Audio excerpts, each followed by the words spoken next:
te propongo un camino que recorrer juntos. Un peregrinaje por todos aquellos templos relacionados con Reiki. Un viaje donde descubrir los secretos que nadie te enseñó. Donde sentir la tradición, el linaje, la fuerza y la raíz del auténtico Reiki japonés. Son 17 los años que me preceden como investigador en el país del sol naciente. Y en este, mi 14º viaje, quiero proponerte que me acompañes para iniciar un camino de crecimiento, expansión y de conocimiento. Conoce lo que nunca se dijo o llegó a Occidente. Japón 2023 será un viaje para crecer.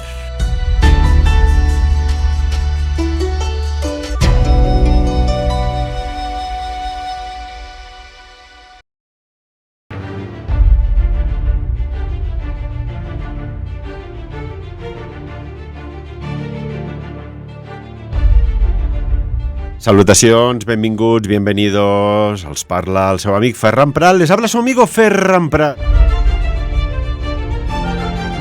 Saludamos a todos aquellos que nos escuchan más allá del océano Atlántico.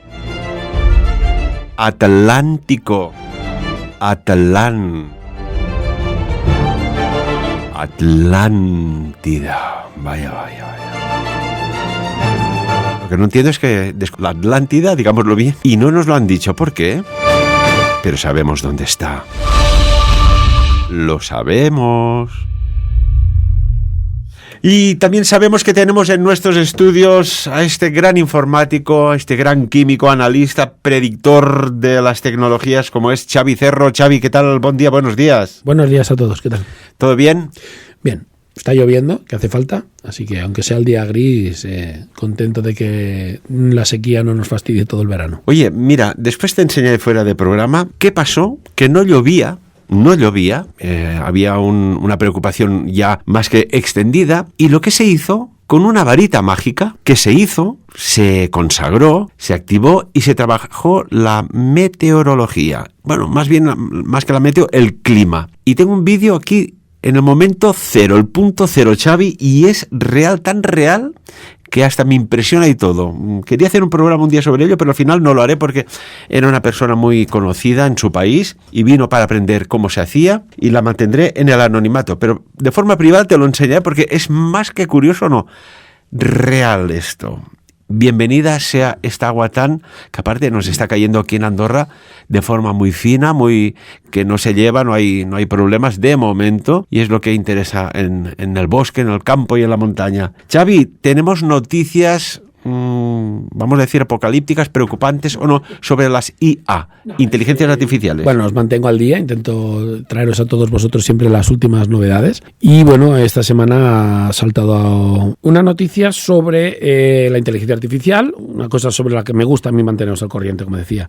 Esta noticia habla de el ChatGPT, es decir, la inteligencia artificial y la educación, ¿vale? Primero de todo, sabed una cosa, que la inteligencia artificial no es un proyecto que se haya desarrollado este año, no se ha inventado ayer, sino que lleva muchísimos años de desarrollo, ya desde antes de los tiempos del aburrimiento, ¿vale? Sabéis a lo que me refiero, que había muchos proyectos relacionados con la IA. Ha sido, digamos, las nuevas, quizás, este cambio de paradigma del uso de la tecnología que provocó ese periodo de nuestra historia reciente, el que, digamos, fomentó que tecnologías que llevaban un ritmo de desarrollo relativamente lento, pues no existía una gran demanda, de repente, digamos, han sido interesantes y comercialmente muy interesantes, y por lo tanto se han hecho unos grandes avances, entre ellos la inteligencia artificial, por toda esa deslocalización del trabajo, esa reconsideración a nivel mundial de lo que es el teletrabajo, y de si ese teletrabajo de esas personas que ya no tenían que venir a la oficina, pues me lo podía hacer una máquina, básicamente, ¿no? Es una cosa que cuando tú no tienes a los empleados allí para controlarlos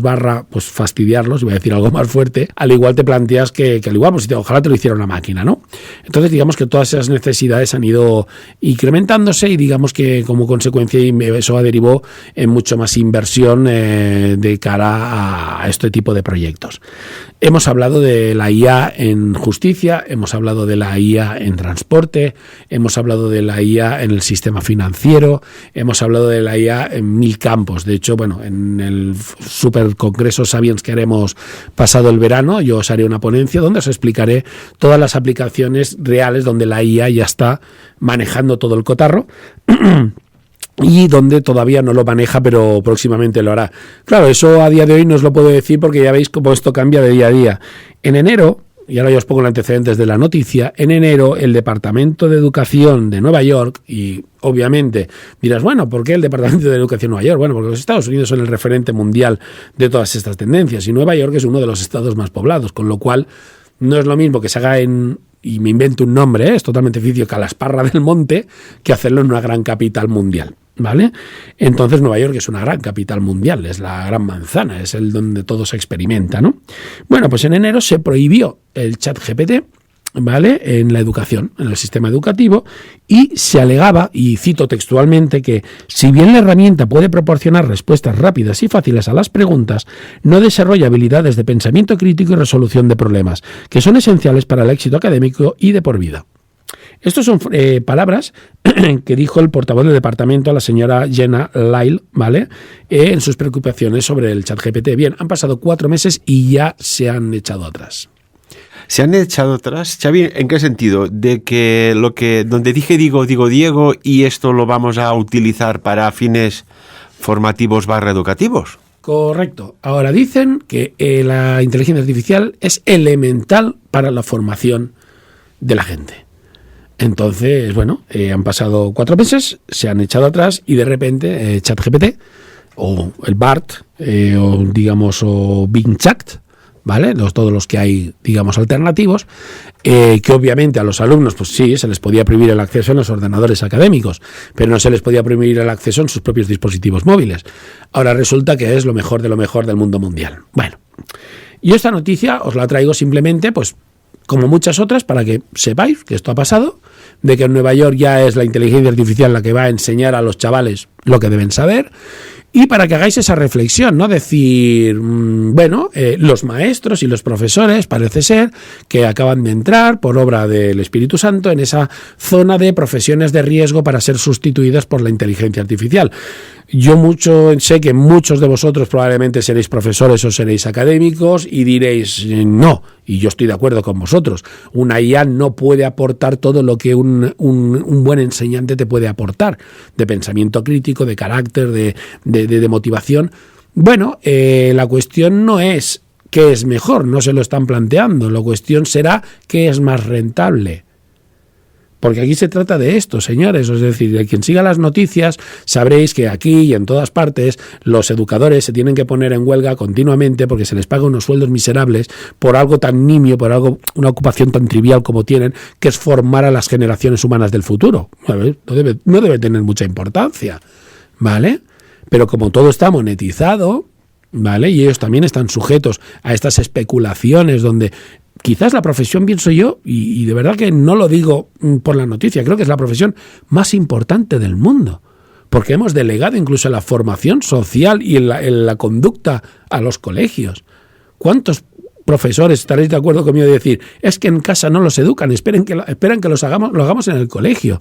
Todo profesor con el que yo he hablado dice que la educación empieza en casa y en casa han delegado la educación en el colegio. Es que quizás, Xavi, se confunden términos. Educar, hay que educar en casa, en la familia, con los padres, y formarse en los centros educativos, como son colegios, institutos o universidades, ¿no? Correcto, pero bueno, seguro que esto que os cuento pasa en muchísimos países, porque ahora ya no puedo limitarme a dar ejemplos de Andorra o España, tenemos oyentes por todas partes, incluso de más allá de Atlantis, como decías tú en la intro, ¿vale? Y estoy seguro que esto pasa. Y cuando el niño está en casa, en vez de reforzar esa educación o reforzar en su digamos, educación conductual, le damos una tablet, le damos el ordenador y adiós, muy buenas, búscate la vida. Es decir, y todo digamos, la educación por parte de un humano recae en los profesores, que no los tienen las 24 horas al día, 7 días a la semana, durante todo el año. Bien, pues ahora la IA, al irrumpir en este ámbito, ¿vale? ¿Qué pasará cuando la IA, que tiene vamos a decirlo, una censura aplicada. Estamos hablando de la ética en las inteligencias artificiales, de que no existe, de que Europa se lo estaba planteando. En el último programa os decía que Italia quería prohibir la inteligencia artificial por no existir todavía un código ético en su utilización, y sin embargo, pese a todo ello, sí que tiene censura. Es decir, me preocuparía que no existiera una ética, porque resulta que la IA contesta a cualquier pregunta. Le podríamos hacer una pregunta de, por ejemplo, cómo construir una bomba nuclear. En los primeros pasos de la IA se le podía preguntar cómo dominar el mundo, ahora ya no te contesta, te dice que no está diseñada para eso, y empieza a tener muchas objeciones para responder a ciertas preguntas que consideramos malas, ¿vale? Y me da preguntas muy como de, no te voy a dar esta información. Bien, yo estoy seguro que si yo le pregunto a un profesor humano, oye, ¿cómo puedo controlar el mundo? Él me va a preguntar, ¿por qué? ¿Quieres controlar el mundo? Y a lo mejor de ahí tenemos una charla que me es más útil que no el hecho de que me des realmente 4 o 5 métodos de controlar a la sociedad. La cuestión es, y yo os lo dejo aquí como siempre en el aire, para que, siguiendo el gran lema de este programa, de que es que cada uno saque sus propias conclusiones, ¿vuestros hijos los mandaríais a un colegio donde es la IA quien les enseña? Ahí está la gran pregunta. Mira, es una pregunta que le hice hace ya unos años. Vino aquí al Principado de Andorra el que se considera el mejor maestro de España, César Bona, que tiene premios, reconocimientos, hace conferencias. Hizo una charla en el edificio del Crèdit Andorrà, muy interesante, y yo le pregunté, ¿no?, si el futuro de la educación sería tan tecnológico que el profesor ya sería a distancia, sería un holograma, o qué sería, ¿no? Recuerdo que le pregunté y aún no se hablaba mucho. Nosotros empezamos sí a hablar hace años de la inteligencia artificial, Xavi, como recordarás, y una de las cosas que dijo que no lo sabía, ¿no? Cómo sería el futuro del el propio profesor, el propio formador. Y él, una de las cosas que también dijo es que la educación debería ser el último lugar donde existiera resistencia al cambio. Vete tú a saber si veremos en un futuro unos profesores que serán inteligencias artificiales. No serán células humanas, no será experiencia, conocimiento, no será una especie de robot algorítmico con apariencia humana, Xavi. Lo que sí que está claro es de que, a ver, la irrupción, como todo en tecnología, está y viene para quedarse. Muchos profesores están de acuerdo porque les facilita muchísimo la tarea. Pero sí que hay una cosa, al menos que yo personalmente, ya totalmente desvinculado de lo que es la noticia en sí, que tengo muy clara. Un educador, y hablo por experiencia propia, tengo un club deportivo, soy entrenador, no basta con decir, esta es la información, léetela y entiéndela. Porque de cada 10 niños o personas, la mitad te va a decir, no lo entiendo. Hombre, pero si está muy claro, no está claro para ti, para mí no lo entiendo. Un educador, un profesor, incluso a nivel universitario, su gran reto es hasta aquellas personas con pensamientos o formas de asimilar la información diferente, hacerles llegar esa información con diversas técnicas o de manera o con explicaciones alternativas para que lo entiendan. Bueno, esto, Xavi, es interesante, ¿no? Porque hay profesores que cuando están pues impartiendo la asignatura ya lo ven con la cara que ponen los alumnos, si ponen cara de entender o cara de Jim Carrey, ¿no? Que ponen esa cara y, oye, veo que no están entendiendo. Y es cuando dicen, ¿entendéis lo que estoy diciendo? ¿Esto una inteligencia artificial también lo detectará? Bueno, podrá tener reconocimiento facial, lo que no sé si yo tendré la empatía suficiente como para tener sistemas alternativos para que esa persona lo comprenda. O hacer ejemplos prácticos o metáforas, que es algo muy digamos, muy humano para explicarlo. Yo, mira, me ciño a mi mundo y cuando a veces le tengo que explicar a una persona por qué un ordenador funciona y qué interrelación hay entre la memoria RAM, un disco duro y el procesador, yo hablo de cajones y calcetines. Y cuando hago mi ejemplo de cajones y calcetines y de si el puñado es más grande o más pequeño, la gente entiende cómo funciona un ordenador. Pero esa asimilación a convertir la informática a calcetines la puedo hacer yo, que soy humano. La máquina no lo sé si lo hará. La cuestión es, volvemos a lo de siempre, ¿no? La IA si bien, y eso es otro problema que hay en la enseñanza, ¿no? Que se acusa a ciertos centros de tener cierto tipo de adoctrinamiento político o social, puede existir o no, pero ante todo lo que sí que está claro es que un profesor es una profesión vocacional. Un profesor, una persona que está en la enseñanza, no conozco todavía a nadie que no lo haga por el amor a enseñar. No conozco a nadie. No tengo mucha gente próxima en la enseñanza. Mientras que una máquina va a unos resultados. Le da igual. No tiene empatía, le importa poco si aprueban muchos, pocos, me da igual, no tiene esa necesidad de que el humano aprenda. Lo descartará, como esas máquinas que hacían despidos que hablamos hace poco, y dirá, pues este no sirve y que se dedica a hacer otra cosa, y no ha pasado el corte, y punta pelota, y de una forma totalmente fría y apersonal. Tú a un profesor le puedes ir a explicar, oye, mira, que este mes no he aprobado los exámenes, por favor déjeme hacer otro, porque resulta que se ha muerto mi padre. Y no estoy por la labor, a la máquina le importa poco, ¿me entiendes? O deportistas de élite que yo conozco que no pueden hacer sus exámenes porque resulta que les convocan para ir a hacer un mundial o unas olimpiadas. Y la ley les permite hacer el cambio, pero el profesor luego es el que dice, no, que no te ha sido por gusto, ¿no? Es decir, todas esas casuísticas humanas, porque la enseñanza es otro periodo de la vida, todas esas casuísticas que nos pasan, ¿las va a poder recoger o no? No lo sé, yo está claro de que estoy, como podéis ver, en contra totalmente de la entrada de la IA en la enseñanza, y así me declaro, ¿vale? Porque no es más que una herramienta, que además es una herramienta que, mira, tengo un chico de prácticas en mi empresa esta semana y me preguntaba una información que le dije, búscala, y él no fue capaz de encontrarla y yo la encontré en cuestión de un minuto. ¿Y por qué tú la has encontrado tan rápido o no? Digo, porque yo sé buscar en Google.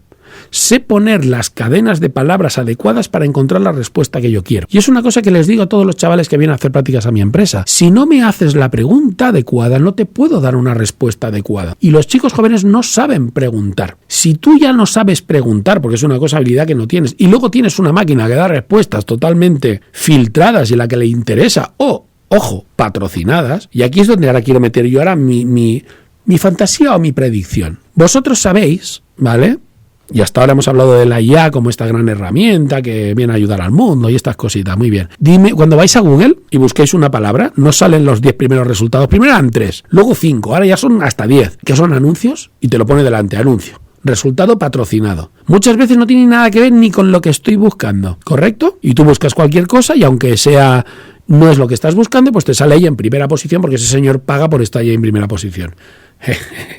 Si yo le pregunto a la IA, y ya podéis saber mi línea de pensamiento, oye, ¿cuál es el mejor coche del mundo? La IA dirá, espérate a ver quién me ha pagado. Pues este es el mejor coche del mundo. Es una información, o podemos confiar, y aquí viene mi gran acusación, a que las IAs en educación den información imparcial. Mi respuesta es clara, no. Porque alguien va a pagar para que esa IA esté ahí, y va a pagar para que cierta información sea la preferencia. Por lo tanto, ese que paga va a dar información que no es veraz. Cuando tú haces una clase de historia, una buena clase de historia, y tratas, por ejemplo, la Segunda Guerra Mundial, se explica los motivos de unos y de otros y queda claro que nadie era el bueno. Que nadie era el bueno. Sin embargo, si se lo preguntamos a una IA de origen estadounidense, a lo mejor nos da una visión de la historia, como podemos ver en una película, por ejemplo, como Salvar al Soldado Ryan, o a la Enemigo a las Puertas, donde los rusos se pintan de una forma totalmente que no coincide con lo que era ni la historia ni la realidad. Pero bueno, como lo estoy contando yo y soy americano, mi IA lo va a contar así. Por lo tanto, esa persona crecerá con una información y se formará con información falsa. Ya decimos siempre, por ejemplo, que la historia la escriben los vencedores. Pero si eso lo aplicamos a todos los campos y resulta que cuando le pregunto sobre un aspecto solo me va a dar resultados patrocinados, resulta que entonces nos encontramos de que lo último que quedaba, que era que cada profesor tenía libre albedrío de poder enfocar, que para eso tiene una carrera y unos estudios de una forma más o menos, digamos, objetiva sus materias, ahora no, ahora son patrocinadas. ¿Os imagináis un profesor de instituto diciendo de química, por ejemplo, que es lo que he hecho yo, pero solo podemos utilizar los productos de Bayer, y sonriendo, porque Bayer es el que paga estos estudios? Hombre, por favor. Xavi, quiero que analices una misteriosa reunión que hace muy pocas horas se ha celebrado entre Sam Altman, recordemos que es uno de los directivos de la empresa de inteligencia artificial de Estados Unidos, OpenAI, correcto, muy bien, y ha tenido una reunión con el presidente del gobierno español, Pedro Sánchez. una misteriosa reunión que, bueno, podríamos extraer algo de lo que parece ser que se ha dicho, y el CEO de ChatGPT, Sam Altman, ha dicho que las inteligencias artificiales pueden hacer daño y pueden tener, y hemos de tener el mismo cuidado que con las armas nucleares, Xavi. Una extraña reunión, ¿no?, de un directivo de ChatGPT con el presidente Pedro Sánchez. ¿Qué estarán acordando, digo yo? En mi opinión, y pese a que soy un gran defensor de la tecnología en el mundo, de la tecnificación, porque me dedico a ello, obviamente, profesionalmente tengo la sensación de que se quiere correr mucho. A mí, a nivel profesional, me da la sensación de que hoy día, por ejemplo, el uso de Internet, de dispositivos móviles, se hace con una conciencia de peligro extremadamente nula. Es decir, es como estar corriendo descalzo sobre el borde de un acantilado mojado y no eres consciente que como resbales te matas. ¿Vale? Es decir, estamos usando la tecnología sin ser conscientes realmente de cuál es su uso adecuado, el uso, digamos, seguro de la mayoría de tecnologías que tocamos todos nosotros todos los días, ¿no? Entonces, luego, encima de ciertos sistemas críticos, como sea una distribución de agua, de electricidad, le pongas a cargo de una IA que está en pleno desarrollo, es como subirse a un autobús y a los mandos está un mono borracho conduciendo. Es que nos hemos estrellado. Bueno, ¿por qué esperaba? Si hay un mono borracho conduciendo, pero sí que, a ver, sí que era lo normal, ¿no? Entonces, yo, aunque sea con esta analogía más o menos simpática, espero que sea simpática, ¿vale?, del mono borracho, la IA es un mono borracho que no sabe lo que hace. Comete errores continuamente. No está todavía ni pulida ni adecuada a las funciones que nosotros esperamos que hagan.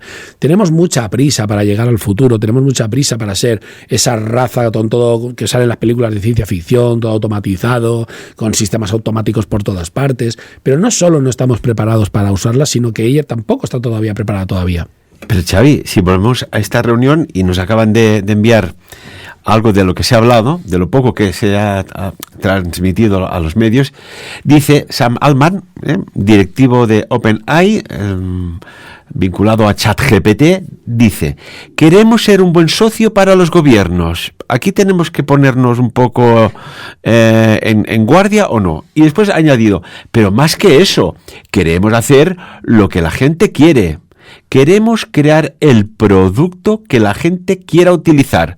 La gente, y tiene reuniones con jefes de gobierno. Xavi, esto no sé. No, yo lo veo un paso totalmente lógico. Vamos a ver.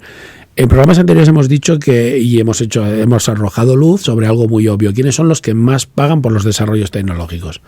Y yo os hacía una pregunta histórica a todos vosotros. ¿Quién inventó Internet? ¿Quién inventó Internet? El Pentágono. El Pentágono, el sistema de defensa norteamericano. Necesitaba un sistema eficaz, automatizado, para poder mandar mensajes entre sus bases militares, que están por todo el planeta. Esa intranet, a lo que ahora llamaríamos una intranet, se vio que era muy útil y bueno, pues después de que el Ministerio de Defensa desbloqueara las patentes, el gobierno americano lo utilizó para las otras agencias gubernamentales no militares. Obviamente también sistemas de FBI, CIA, NSA, FEMA, ¿vale? Todas esas miles de agencias que tiene. Luego se volvió civil, ¿vale? La IA, lo mismo. Os hice la pregunta, ¿vosotros os creéis que la IA que estamos nosotros experimentando son la misma que tienen los militares? No. Los gobiernos y obviamente sus sistemas, sus departamentos de defensa están jugando con IAs mucho más capaces y muchísimo más potentes. Pero hasta que a ellos no les funcione, sea fantástico y tal, y decidan sí, y eso hay que tenerlo muy claro. Damos por hecho que todo lo que inventa la humanidad llega a todos. Eso es una mentira tremenda. Hay muchísimos inventos que no han llegado a la población civil porque no interesan. Una IA verdadera podría ser que decidieran los departamentos de defensa que no quieren que llegue a la población civil. De hecho, la guerra comercial con China, el embargo de los chips de Nvidia, etcétera, y lo dice el señor Biden, es para que China no se haga con una IA para uso militar, como la que estoy haciendo yo, para que la mía sea mejor.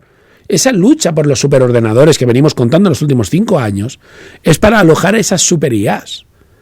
Y lo que no queremos es que ellos tengan una IA tan buena como la mía.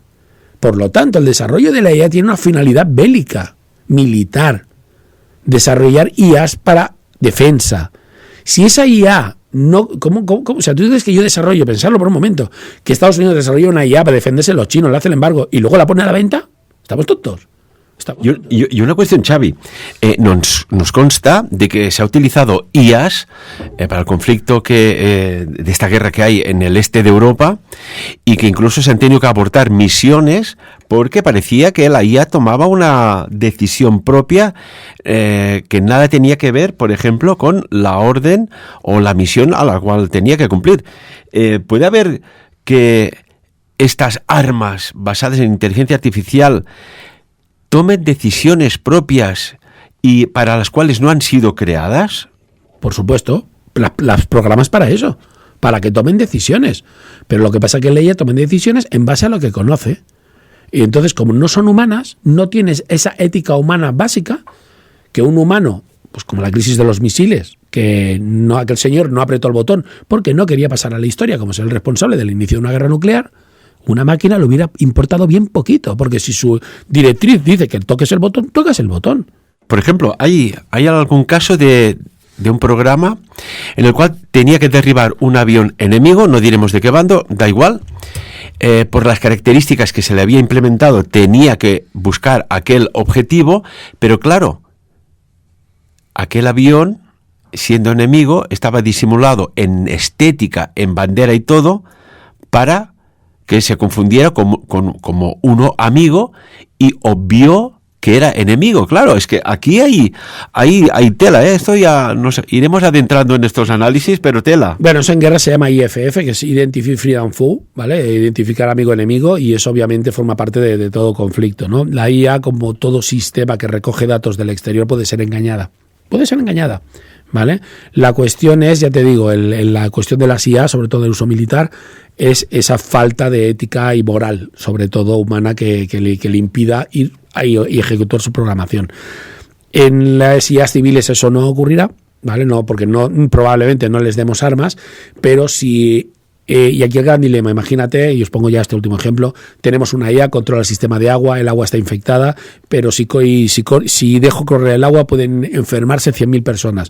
Si la corto, mueren 50.000 por deshidratación. La IA, si tiene programado de cortar el agua, le importará bien poco que mueran 50.000. Al igual un humano decidiría, no, prefiero 100.000 enfermos que los puedo curar después y que no muera nadie a 50.000 muertos. La IA no tendrá esa capacidad porque no valorará. Y dejo solo esta frase: el valor de la vida humana para la IA solo es un dígito, no vale más que un contador.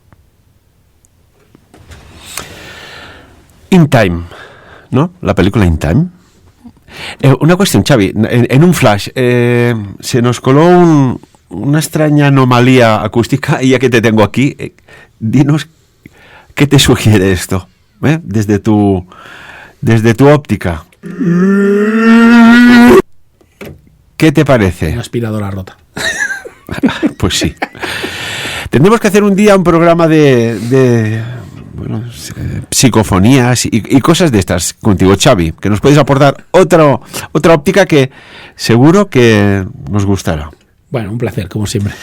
Xavi Cerro, de Excom, como siempre, muchísimas gracias por estar con nosotros y compartir tus análisis. Y predicciones. Y como siempre, amigos y amigas, de lo dicho aquí, que cada uno saque sus propias conclusiones.